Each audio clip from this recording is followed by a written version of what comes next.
ఏం లేదు. సో రాజకీయ సమీకరణలు జరగవచ్చేమో.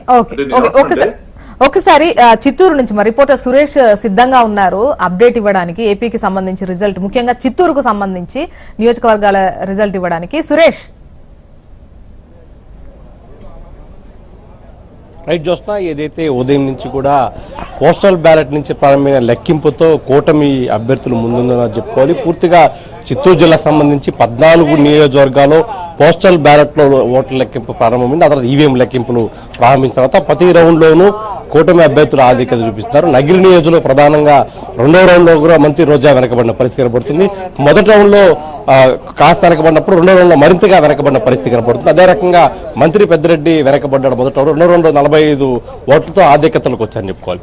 పూర్తిగా చూసుకుంటే మొదటి నుంచి కూడా కూటమి అభ్యర్థులు టీడీపీ, జనసేన పూర్తి స్థాయిలో కూడా ఈ అభ్యర్థి ఎవరైతే ఉన్నారో ఆ కూటమి అభ్యర్థులు మొదటి నుంచి కూడా పోస్టల్ బ్యాలెట్ నుంచి ఆధిక్యత కొనసాగిస్తారు. ప్రస్తుతం మనం చిత్తూరు కౌంటింగ్ సెంటర్ వద్ద పూర్తిగా భారీ బందోబస్తు మధ్య ఓట్ల లెక్కింపు కొనసాగుతుంది.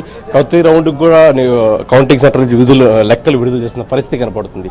పూర్తిగా అవాంఛనీయ సంఘటనలు చోటు చేసుకోకుండా ఎక్కడికక్కడ సిబ్బంది నిలువరించే ప్రయత్నం చేస్తున్నారు. పూర్తిగా ఐడెంటిటీ కార్డు వారిని మాత్రం లోపలికించే పరిస్థితి కనపడుతుంది. ఇప్పుడు ప్రశాంతమైన వాతావరణంలో ఓట్ల లెక్కింపు కొనసాగుతుంది. పోలీస్ శాఖ కూడా కాస్త ఊపిరి పీల్చుకుందని చెప్పుకోవాలి. ఎందుకంటే పూర్తిగా కౌంటింగ్ సెంటర్ని అష్టదిగ్బంధం చేశారు. డ్రోన్ కెమెరాతో నిఘా ఏర్పాటు చేసే పరిస్థితి కనపడుతుంది. పూర్తి స్థాయిలో చిత్తూరు జిల్లా కలెక్టర్ షణ్మోహన్ కావచ్చు, అలాగే కలెక్టర్ ఎస్పీ ఎవరైతే మణికంఠ ఉన్నారో పూర్తి స్థాయి 2-3 సార్లుగా ఈ కౌంటింగ్ సెంటర్ పరిశీలించి అన్ని రకాలుగా అన్ని ఏర్పాట్లు చేశారు.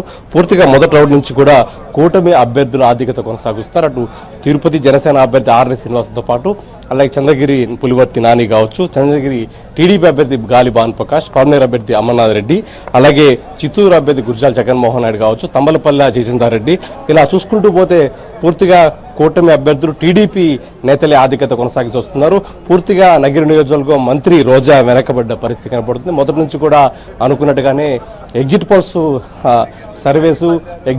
సర్వే కొంచెం రకరకాలుగా వచ్చినప్పటికీ ఆ రకంగా చూసుకున్న ఫలితాలు కనపడలేదు. ఆరామస్తా అని చెప్పిన విధంగానే మంత్రి రోజా వెనకబడిన పరిస్థితి కనపడుతుంది. మరోవైపు మంచి పెద్దడు కూడా మొదటి రౌండ్లో వెనకబడినప్పటికీ రెండో రౌండ్లో దాదాపు 2000 ఆధిక్యంలోకి మంత్రి పెద్దిరెడ్డి వచ్చారని చెప్పుకోవాలి. పూర్తిగా చిత్తూరు జిల్లా వ్యాప్తంగా కూటమి జోష కనబడుతుంది. పోస్టల్ బ్యాలెట్ నుంచి కూడా కొనసాగుతుంది ఈ జోష్ అని చెప్పుకోవాలి. ఎందుకంటే పూర్తిగా పోస్టల్ బ్యాలెట్తో మొదలైన లెక్కింపు ఈవీఎం దగ్గరకు వచ్చేసరికి పూర్తిగా 1000 నుంచి 2000 ఓట్ల ఆధిక్యత కనపడుతూ అవుతుంది. అలాగే పూతలపట్టు టీడీపీ అభ్యర్థి జర్నలిస్ట్ మురళీమోహన్ కూడా దాదాపు 1900 ఓట్ల మెజార్టీతో ఉన్నారు.